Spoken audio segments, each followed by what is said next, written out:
ভারতের ভিসা নিয়ে বিভ্রান্ত? সঠিক ও বস্তুনিষ্ঠ আপডেট পেতে দেখুন বিআর মাসুদ ভ্লগ। ভারত সহ দক্ষিণ এশিয়ার যে কোনো দেশের সর্বশেষ সঠিক ভিসা তথ্যের জন্য বিআর মাসুদ ভ্লগ সাবস্ক্রাইব করুন।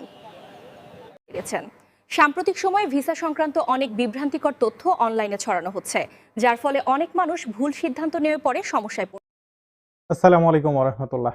শুধু দর্শক সকলকে আরো একটিবার স্বাগত জানাচ্ছি বেনাপোল বর্ডার নিউজে। চলতি সপ্তাহে ভারত বাংলাদেশ এই দুই দেশে যাত্রী পারাপারের যে পরিসংখ্যান, তাতে মনে হচ্ছে গেল ২ সপ্তাহের চাইতে কিছুটা বেড়েছে। গতকাল সোমবার অর্থাৎ ১২ই জানুয়ারি বেনাপোল বর্ডার দিয়ে যাতায়াত করেছে মোট ১২৩৮ জন এবং এখানে বাংলাদেশ থেকে যাওয়ার পরিমাণ বেশি এবং ভারত থেকে আসার পরিমাণ তুলনামূলক কিছুটা কম।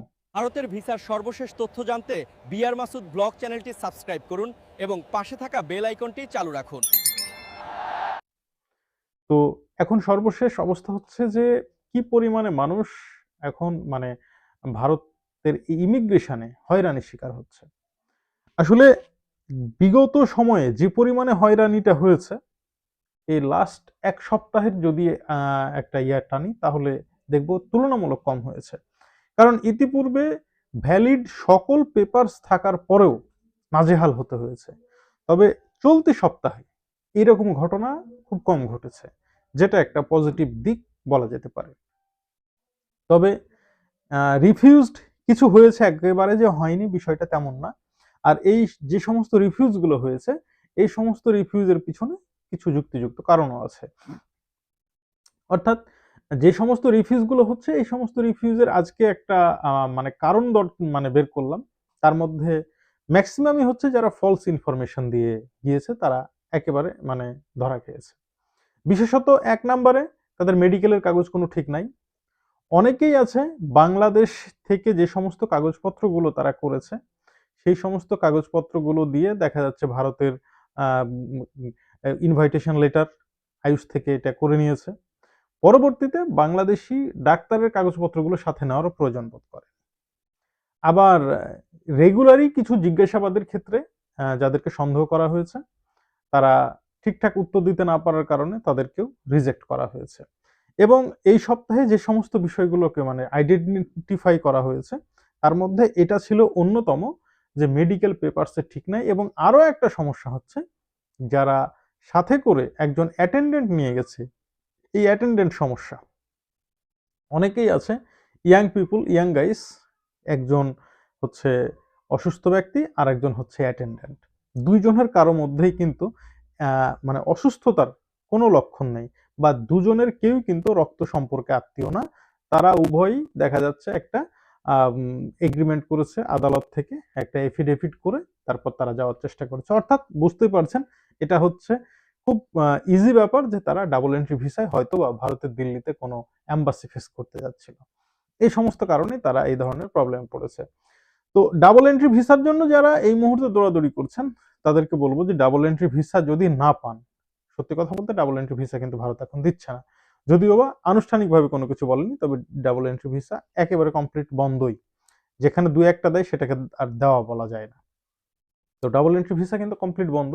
ডাবল এন্ট্রি ভিসার জন্য আপনাকে যদি যে এজেন্সি ইনফ্লুয়েন্স করবে, সেই এজেন্সির সাথে আপনি কথা বলেন যে ইন্ডিয়া ব্যতীত অন্য কোনো দেশে যে সম্ভব হয় কিনা। সাচ অ্যাজ পর্তুগাল কিন্তু পাকিস্তান থেকেও আপনি এটা নিতে পারবেন। বা দেখা যাচ্ছে সাউথ আফ্রিকার ভিসার জন্য অনেক সময় ইন্ডিয়া ফেস করতে হয়, এটা কিন্তু আপনি চাইলে শ্রীলঙ্কা থেকে নিতে পারবেন। মেসিডোনিয়া, এই সমস্ত দেশের এম্বাসিগুলো কিন্তু পাকিস্তানেও আছে। ইউরোপিয়ান ম্যাক্সিমাম কান্ট্রিগুলোর কিন্তু এম্বাসি তাদের ওখানে আছে। তো আপনারা চাইলে সেখান থেকেও নিতে পারেন। এখন এতে সমস্যাটা কি? সমস্যা হচ্ছে কস্টিং বেশি হবে। তারপর আপনাদের জন্য সুখবর যে চলতি মাসের ২৯ তারিখ, অর্থাৎ চলতি মাসের ২৯ জানুয়ারি বাংলাদেশ টু পাকিস্তান বিমান চলাচল স্বাভাবিক হচ্ছে। অর্থাৎ প্রতিদিন একটি বিমান যাবে, আবার সেটি ফেরত আসবে। অর্থাৎ প্রতিদিনই যাওয়া আসা চলবে এখন থেকে। এভাবেই শিডিউল তৈরি করা হয়েছে। বাংলাদেশ এয়ারলাইন্স বা বিমান বাংলাদেশ এয়ারলাইন্সের একটি বোয়িং প্রতিদিন যাতায়াত করবে। তবে প্রথম পর্যায়ে এটি সপ্তাহে ২ দিন, তারপরে এটা যাত্রী পাওয়া গেলে প্রতিদিন হবে। অর্থাৎ বাংলাদেশ বিমানের এটা ইচ্ছা আছে যে তারা প্রতিদিন যাতায়াত করবে, এবং করাচিতে মানে করাচি এয়ারপোর্টে কিন্তু একটা স্পেশাল স্লট দেওয়া হয়েছে বিমান বাংলাদেশ এয়ারলাইন্সের জন্য, যেটা আমাদের জন্য ইতিবাচক।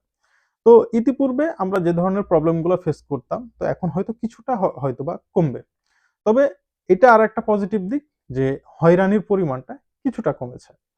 তবে হয়রানির পরিমাণ কিছুটা কমলেও অভ্যন্তরীণভাবে, অর্থাৎ যারা মেডিকেল ভিসায় ভারতে যাচ্ছিল, যাওয়ার পরে বিভিন্ন রকম কাজে নিজেদেরকে নিয়োজিত করতেছিল, তাদের বিপদের ঘন্টা কিন্তু বরাবরই বাজতেছে।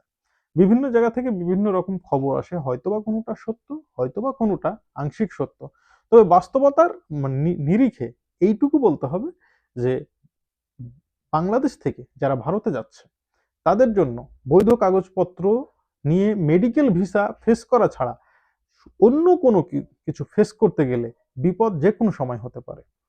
তো এই মুহূর্তে আপনি যদি বেনাপোল দিয়ে মানে ক্রস করতে চান, আপনার যদি কাগজপত্র সবকিছু ঠিকঠাক থাকে, আই থিঙ্ক কোন প্রবলেম হবে না। কিন্তু যদি আপনার ভিতরে গলত থাকে তাহলে আপাতত না যাওয়াটাই উত্তম হবে, কারণ চেকিংস পুরোদমে চলতেছে। আবার আপনি যদি মনে করেন যে আপনি বিমানে যাবেন, সেক্ষেত্রেও কিন্তু কোনো শান্তি নেই। কলকাতা এয়ারপোর্টে কিন্তু বাংলাদেশিদেরকে তুলনামূলক একটু বেশি চেকিং করা হচ্ছে, জিজ্ঞাসাবাদ করা হচ্ছে। সন্দেহজনক হলে তাকে সেখান থেকেও ব্যাক পাঠানো হচ্ছে। সকলকে ধন্যবাদ। আসসালামু আলাইকুম ওয়া রাহমাতুল্লাহ।